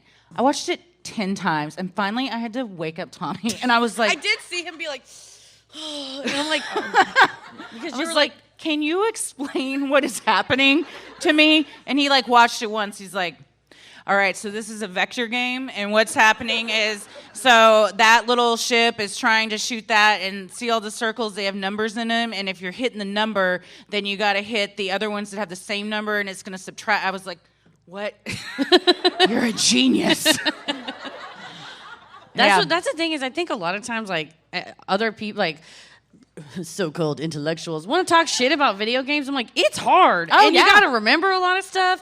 And it's a lot of hand-eye coordination. I'm like, don't shit talk. You know what? You'll talk shit to your 9-year-olds pulling in $2 million on Twitch a year. Exactly. And then all of a sudden, nobody has a problem They're with like, it anymore. we don't let Matthias have screen time. And it's like, well, Zachary over there's having screen time, and he's bringing in 50 grand a Amy's month. paid for our house. Yes, so I'm totally fine with it. Yeah, Ella can have all the screen time she wants right. if it means I get a brand new Range Rover. I'm fine with it. Erica That's Jane style. totally fine. All right, I want to hear about this coin. No, op okay, beef. so the YouTuber is Stuart Brown, who did an excellent, very thorough YouTube It's about documentary. 30 minutes too long. It's an hour long. Well, he's very British and very specific about his facts. And he was tracking people down and like aggressively emailing them. And this coin op fella is one of them. And he's like, prove to me that you didn't create this myth. And the guy was just like, I don't know, just read the article. He was like, in the whole, so then the crux of He this. was determined to crack it open. Yes, the crux of this video basically became like coinup.org is bullshit. And like you said it, man. Like it was one sentence and the documentary's like 2 hours long. Yeah, but then we had another 45 minutes of him just explaining why. He was like, we looked it up. But yeah, it was like he had a vendetta against this person that published it and was like, I checked the timestamps on the underline. It was kind of like an MLM thing because you think the documentary is just about Polybius and it ropes you in and it's very interesting. And all of a sudden, it's like a bait and switch. You're like, wait a second, now we're talking about this guy's beef. It's like, did you invite me over for a charcuterie board? Yeah. No. We have these You have a Rodan and Fields party. Okay. They're going to be like, your lashes could be so much longer. And I'm like, they're fine. Like, I can see. Yeah. It's all right. Yeah. I don't need to flutter them across the room in a coquettish fashion. What a great word. That's a good one. But no, and he's even like, I think the guy's name is Steve Kohler that owned the website, and Stuart's like, his online username, Captain Sarcastic. He's just like disgusted. Which, first of all, it's like, if that's your username, and you wrote it, like, he told you already in his username, man, it's not him. Yeah. It's a bit. But I like that he said it as like evidence. He doesn't take anything seriously. He's the captain of sarcasm. He was a lieutenant and he was promoted. I would love to be, if I'm the captain, you're the first mate. Hell yeah. All right. You need a fun hat. No, we could have fun hats. So if you're, then I'm Gilligan. I didn't watch that show. Oh, God. I said that with more judgment than I meant. Yeah, you're to. like, I don't I have nothing against Gilligan. I didn't watch it. Gilligan's Island is one of those things that I watched as a kid and it was great. And Bob Who Denver was your character? I love Gilligan. Gilligan Bob Denver was the was best so one? funny. Yeah, the professor, sexual awakening as a child watching that. That's one of the Was he the one that was Marianne? Well, there was some tension. I don't think it was confirmed. There was a lot of tension. He was like, you want to come over and listen to my coconut record player? And I was like, yeah, I do. That was another one, though, that I watched it in like the mid-90s, and it was not created in the mid-90s. And my mom's like, they're all dead. I'm like, on the island? She's like, no, it's all fake. I'm like, cool. Is this lost? But that is one of the ones that like people on the internet would be like, actually, you can't make a record player out of a coconut. And you're like, yeah, I don't think you could have a dinosaur vacuum cleaner on the Flintstones either, but it's TV, so No, it's I probably don't fine. think you slid down a brontosaurus next to get to the rock quarry, but we're all pretending, you asshole. Dude, Can you if I- stop ruining this for everybody? If I could slide down a brontosaurus still, I would work at a rock quarry. Yeah. I'd probably get fired. I wouldn't be good at it, but No, I'd be riding that brontosaurus neck all day. Just up I and down. forgot something in my car. You climb back up. Oh man, but yeah, that's Polybius for you. Yeah, that's Polybius, you guys. That's it. Thank you. Well, so normally, we do some fun things on our Patreon, and we thought it might be fun to do one of those for you guys tonight. Think so. so. Yeah, what are we gonna do here? Do we need some rulings? I think so. All rise. If you're not subscribed to our Patreon, we forgive you. It's cool. We get it. But you are missing out on a bit we do called Judge Christie, where the cases are real, the rulings are final, her jurisdiction is unlimited. It's also global. It's global. She Yeah, rules on everything. it's If we everywhere. had space law, would you Yeah, do that I'm too? everywhere. So she says you may be seated, and then we begin. Oh, yeah, you may be seated. But what we'll do for you guys is a lot of times we pull it from the headlines, but we would love if somebody had like a petty grievance that either between you and somebody that's here or between... no bummers. No bummers. And bummers. nothing where, like, you're going to be asked to leave because it gets heated. We don't need, like, a Dwight and Angela, like, well, he put my cat in the freezer. Like, it's great for the office. We're good here. So just, something that, roommate quarreled. One time, like,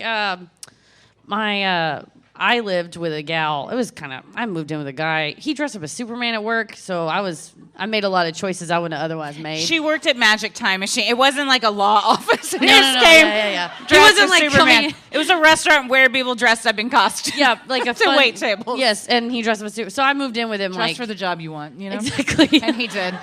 He's the hero we need. And so we moved in together too soon, like within months. And he lived with another couple. So it was like a bedroom, and then the kitchen in the middle.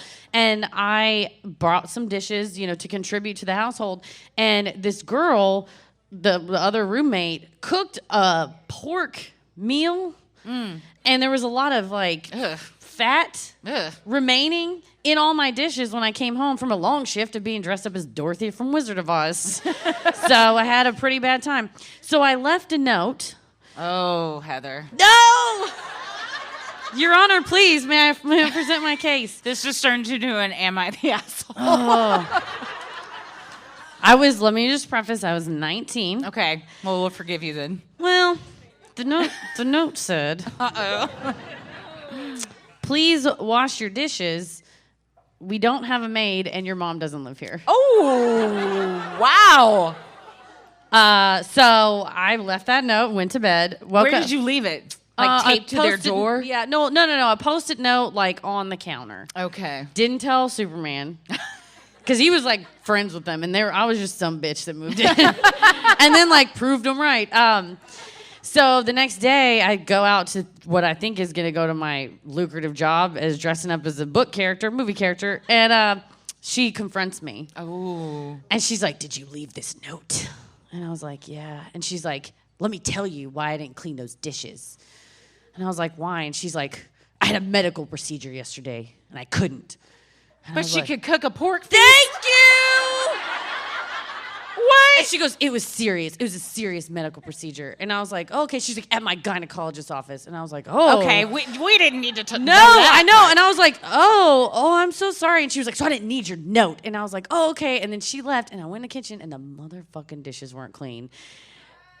So, Your Honor, was I wrong for leaving the note? Were you wrong? No. Thank Could you. it have been nicer? Perhaps. Could it have? Notes are very passive aggressive, and I am not someone that responds well to passive aggressiveness because I'm just me like, you can go fuck yourself. If you want your dishes done, come and ask me like an adult to my face. But my question is, first of all, did she cook that with her vagina? How else are you supposed to cook a pork roast? Yeah. That's how I do it.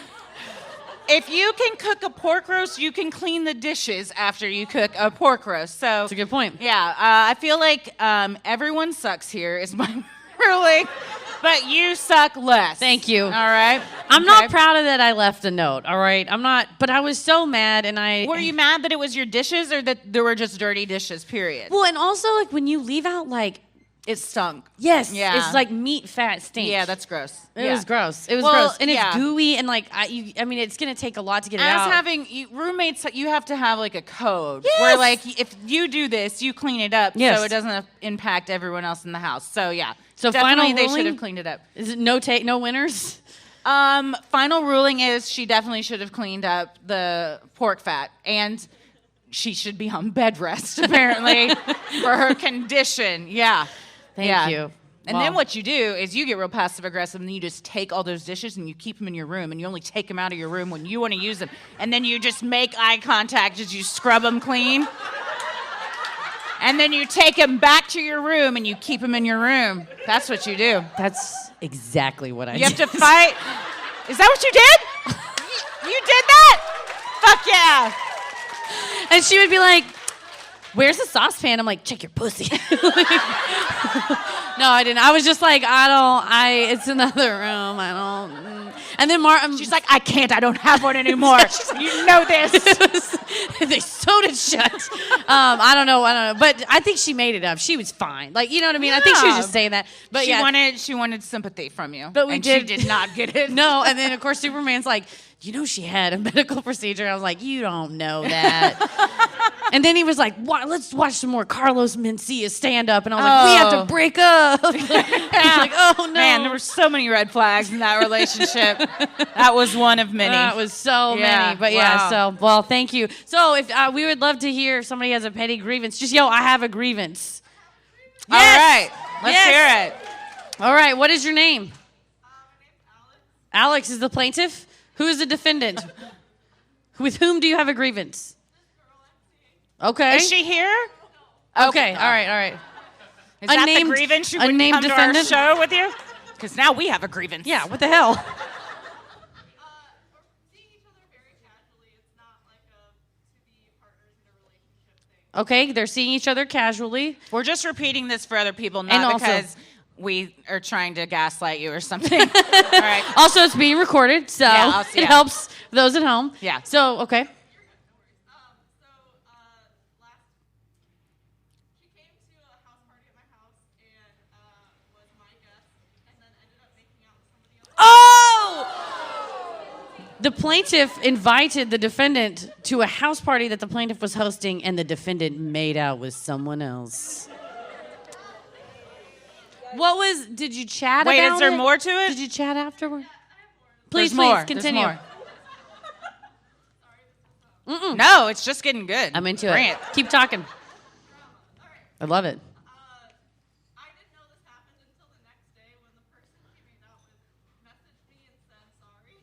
Oh. So a co-defendant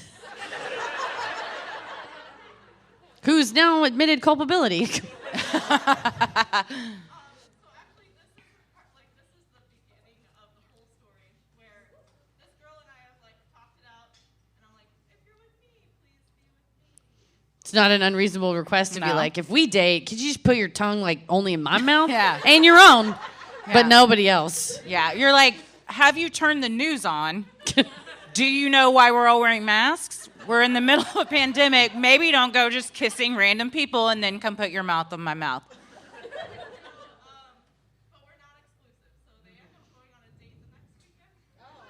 And it's to a group situation where I was also No! The defendant went on a date. Did they know you were going to be there? not at first. Okay. It wasn't a malicious thing, but it was just very. You're very nice. You're here, so I assume it was malicious, and I hate anybody that wronged you. Yeah. Yeah. I'm biased. I'll admit it. So basically, we're somehow in this weird, non-exclusive Situationship. And then just to add the cherry on top is when we were at the group hang last weekend, the two of them were talking to my ex-girlfriend. Oh. Oh, no. Just chit-chatting. Yeah. Yeah. Just, the knife was already in your heart, and they just twisted it a little bit. Just turned it a little Put a bit. little Tabasco on it. No. Yeah. Oof. Yeah. So you're not exclusive, and that was set up top that you weren't exclusive? Okay. Okay, so she is free In by theory. the terms of the relationship to see other people. Is it shitty to make out with a person at your own party? Yes. Yeah. You Don't do invited that. both the defendant and the co-defendant to the party? I invited the defendant. The co-defendant is part of the larger friend group. So you're friends with the co-defendant, and that's why they felt guilty the next day? Everybody needs to have a talk with me. Who does that? Yeah, well, and we need another verdict on should you still be friends with that person. I guess they apologized, but Here's the thing. Does that matter? Once you've already done the deed, then Yeah. you go fuck yourself with your apology. You already did what you were going to do. Stuff your sorries in a sec. Yeah. But I would say, like, just because someone set up the parameters of a relationship, it's non-exclusive, it doesn't give them carte blanche to be disrespectful. That's true. Is what I would say. Yeah. And so, yeah, as a former victim of a situation, I'll say I'm a survivor of a situationship. But it was kind of like, hey, this is really casual. But then they act like shitbags, and it's like, okay, well, that's outside the bounds of like, So I think there's a little bit more respect there. Guilty. And I'm not also, the judge, but I don't know her, so she's this. I may be totally wrong. Was this a little intentional to make you jealous? just horny, Okay. just like Again, let's you're make way out. too nice. The answer is yes. You're way too nice. Yeah, I don't. If you already have like weird feelings about it, I think you listen to your gut and you don't keep going on. There's nothing wrong in life with being like, here are my standards, and if you can't meet them, you can go on. Mm-hmm. So, Yeah. Yeah. And you know what? There's a lot of people here tonight. hey, I'm just saying, maybe there's a love connection here. you never know. You know? Anything can happen. Yeah, so official ruling, you gotta break it off. That's my gavel. That's a gavel. We left the gavels on. You hit My the gavel. Oh, yeah. the skull. This thing. Truck stop skull. Oh, man. Yeah, I can't wait to name that. Anybody else? Does anybody else have one? All Yes. right. Oh, that was Yes, so yes. passionate. I can't wait to hear what this is. So I live with my sister Okay. and her husband, my brother-in-law. We all live in the same house. I live in like the basement area. Cool, everything's great. We had a big party. There's a lot of drunk people that were there. Someone, at some point, drunkenly fell into my shower, Oh. Oh no. like my shower door. Oh, was it glass? It didn't like shower, but it took the whole thing off to where it now doesn't work. So now like if I have to shower, I have to like be like. Half in, half out. Oh, you're standing. I can't see shit. I'm just looking in a the general darkness. direction of where I think your voice It's a voice is coming from emanating from the. Oh, the shower door. That's that's a not total fair. pain in the ass. It's not fair. And at the same time, put a sauna in. Where you shower? They were like, you could take a bucket and a rag in the sauna. Like right next door, and they're Okay. like, sauna and over here, and I'm like, do you know my shower like super freaking broken? Okay, so your grievance is that they are directing funds toward the sauna instead of fixing the shower door. And then I say something, and they're like, oh yeah, we should probably like fix that. Yeah, they Okay. should. But then they're like, so we want to get this outdoor above ground pool. All these First of all, your house sounds like it's gonna be banging after they're finished. Is I this want like a an sauna and a Airbnb? Can we pool. stay Yeah. there? Yeah. List this on. There's just on- something about getting drunk in an above ground pool. Yeah.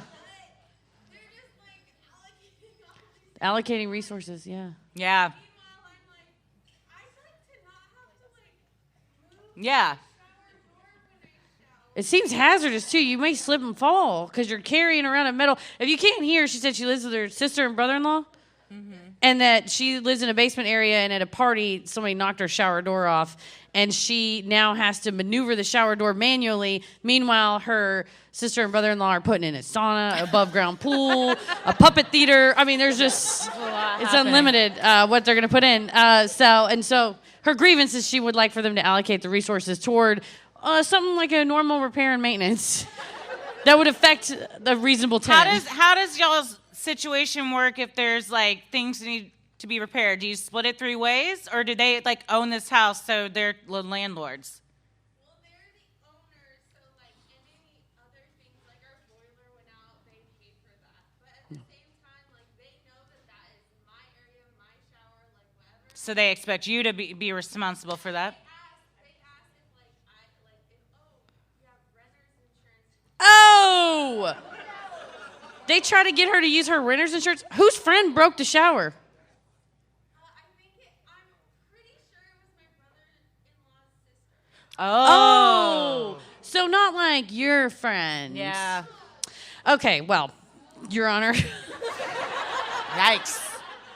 Oh, wow. the bailiff's got a lot of opinions.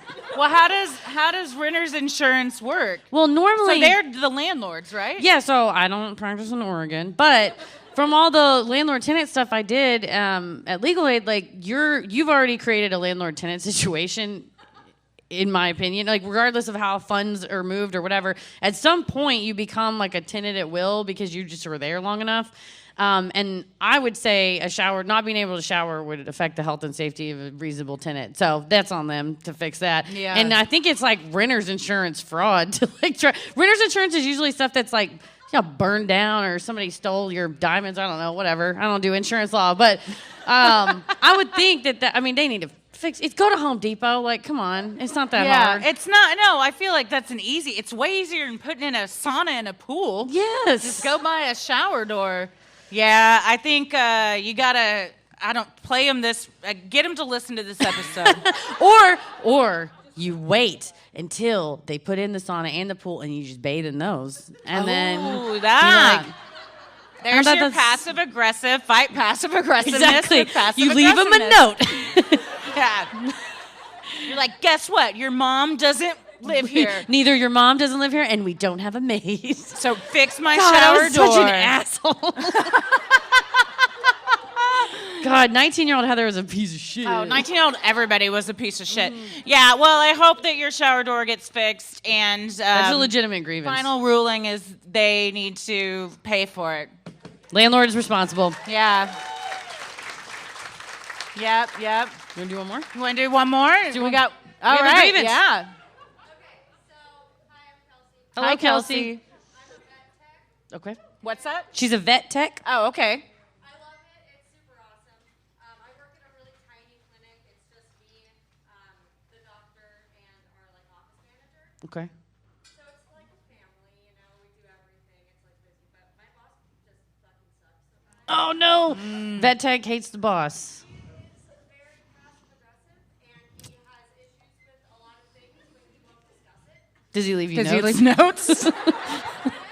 No, her He boss does leaves leave notes. notes. That's why you never leave a note. He'll go through my things, and I'll write myself notes, and he'll read it. He's like, "What?"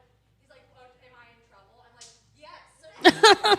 Wait, what do your notes say that you write that he reads? Like, boss is dick today. Again. Do you have a ledger of when he was a dick and Was nice today. Check. I keep a journal, and so it's a lot. and he reads He it? read your journal? Oh, okay. I do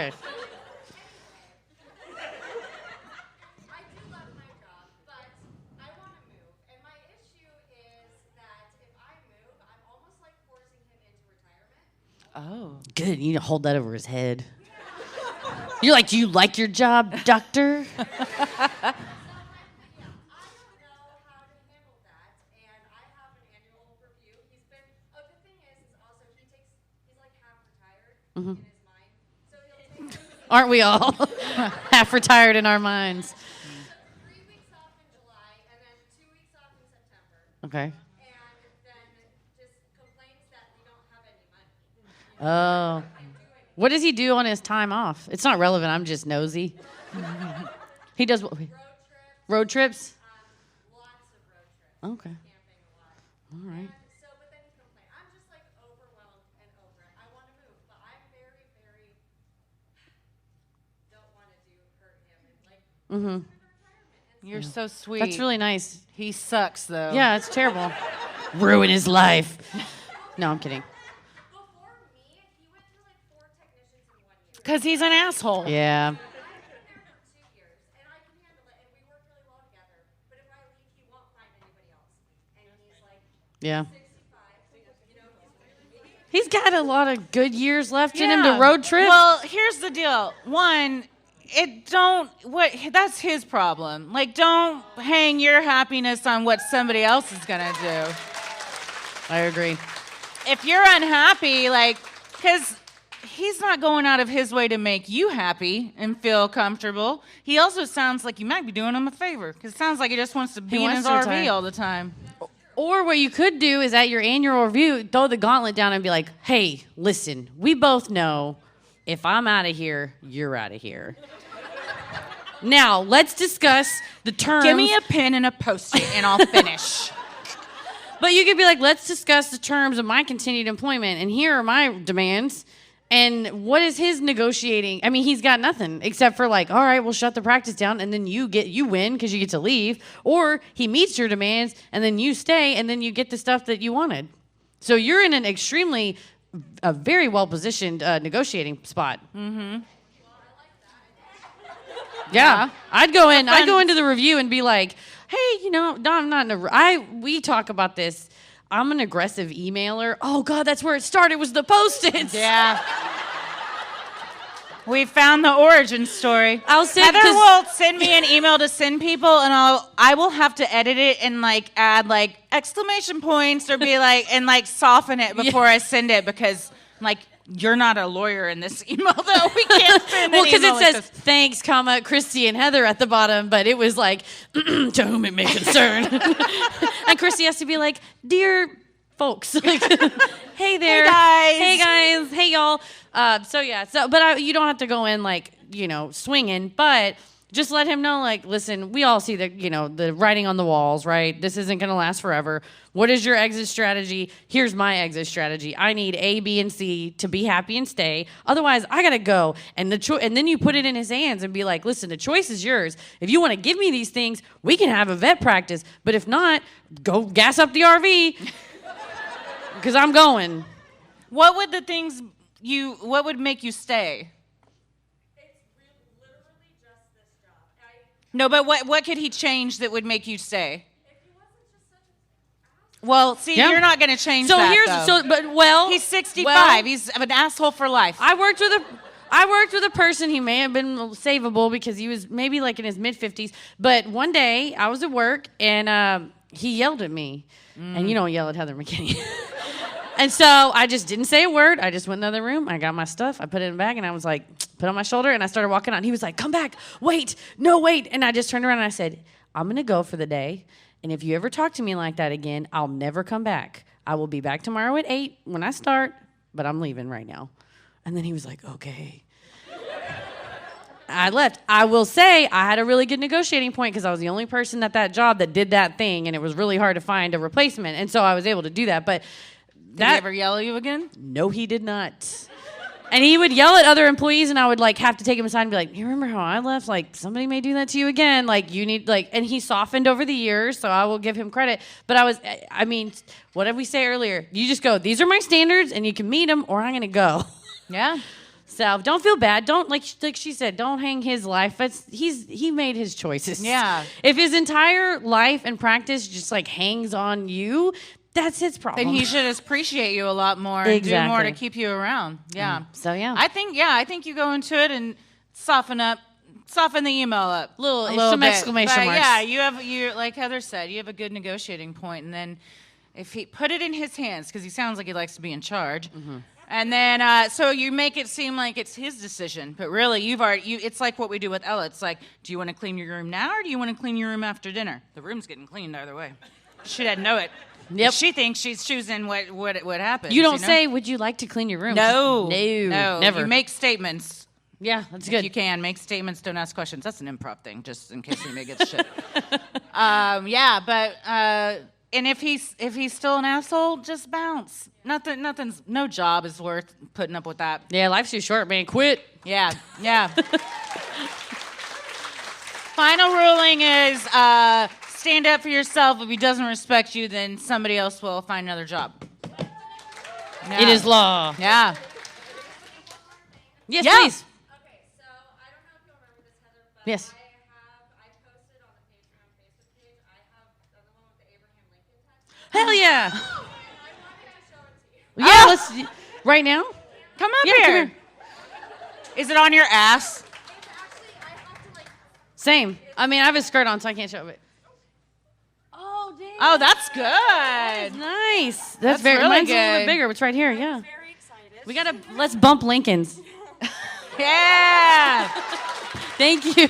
Bump Lincolns. I remember that photo. That's dope. That's nice. All right. Anybody else in here have an Abe Lincoln tattoo? Worth No a one shot. else? It was worth a shot. Hey, I mean, 2 out of however many people are here is pretty good. That's right. Yeah. Does anybody else have a lotus tattoo?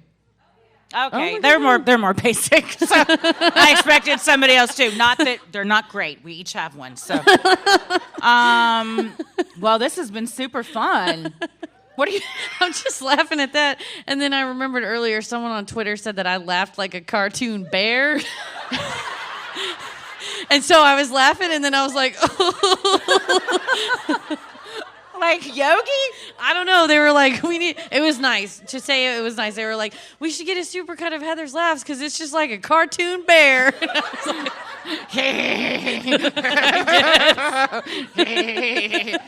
do kind of, yeah.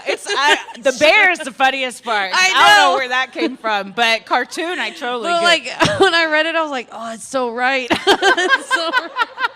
So then when you said that, I genuinely laughed at your joke, and then I was ashamed of myself. And you're like, oh, I hear it now. I hear it now that I'm hearing it. I get it. Yeah. I can't unhear it now. Yeah. So.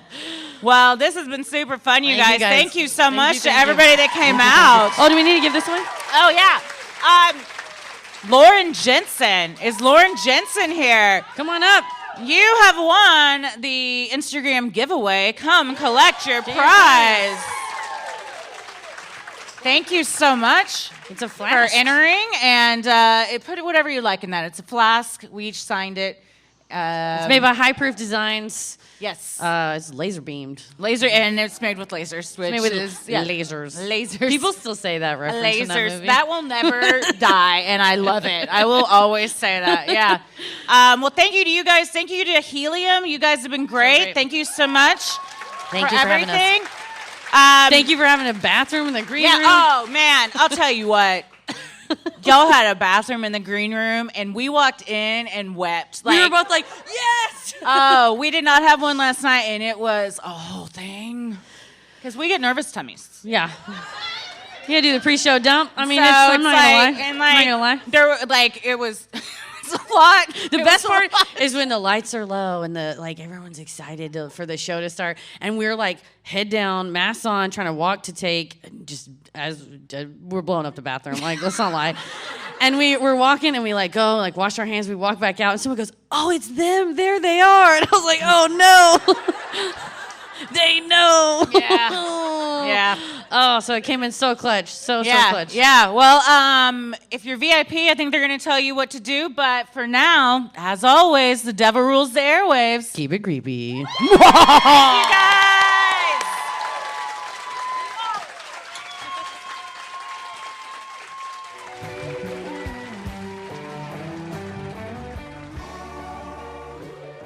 Hey everybody, thank you so much for supporting the show on Patreon. Here are your special Patreon shout-outs. Sarah Beth Henn, Laura Tridipo, Erica Blousey, Audrey Wimberly, Sarah Hensley, Christy M. Miller, Maddie Adamission, Michelle Browning, Alex Huseman, Hannah Baldwin, Kelly Williams, Veronica White, Taylor Ray 7988, Sydney, Amber Alberts, Vivian, Juliana Slagle, Michael Sadenbaga, Samantha Ditt, Sarah Clay, Laura Mannion, Tina Abe Sakara, Caitlin New, Nicole Minicola, Lauren Christie, Erin Anderson, and Tila, her amazing wonder daughter, Kayla Stoikos, Lisa M. Woodley, Christina Weiss, Ashley Taylor, Rachel Schmieg, Andy Guerrero, Jasmine, Noel Y., Allie C., Lindsay Peel, Becky Hines, Becky, she's my midwife. She was my doula with Ella, and my midwife was Simon. She brought baby Simon into this world. I love her so much. Thank you. Vivian Coyle, Amanda O'Malley, Maritza Lopez, Jamie B., Aaliyah Glinsky, Melanie Mahanger, Gligor Flapjack, Samantha Hardwick, Liz Jones, Angelina C. Brooks, Madeline Alexis, Elizabeth Abkin, Katya Poltarik, Andrea Miller, Lauren Palinka, Kamisha Gibbiden, Lauren James, Shay J, Megan Link, Rachel Ciardo, Montse Garcia, Ashley Hartman, Brian Wells, Victoria Oswalt, Melina Arroyo Holler, Emma Campbell, April B., Andrea Stack, Melissa Wilson, Gabby Casta, Suzanne Segerstrom, Sam Blaylock, Bailey Hay, Kelsey Lampkin, Aaron Hayes, Elizabeth Lewis, Nicole March, Jordan, Aaron Claycomb, Brandy Hardy, and Eliza Golightly. Thank you guys so much for supporting the show. We couldn't do this without you. Stay safe, stay healthy, and keep it creepy. Wahahaha. Sin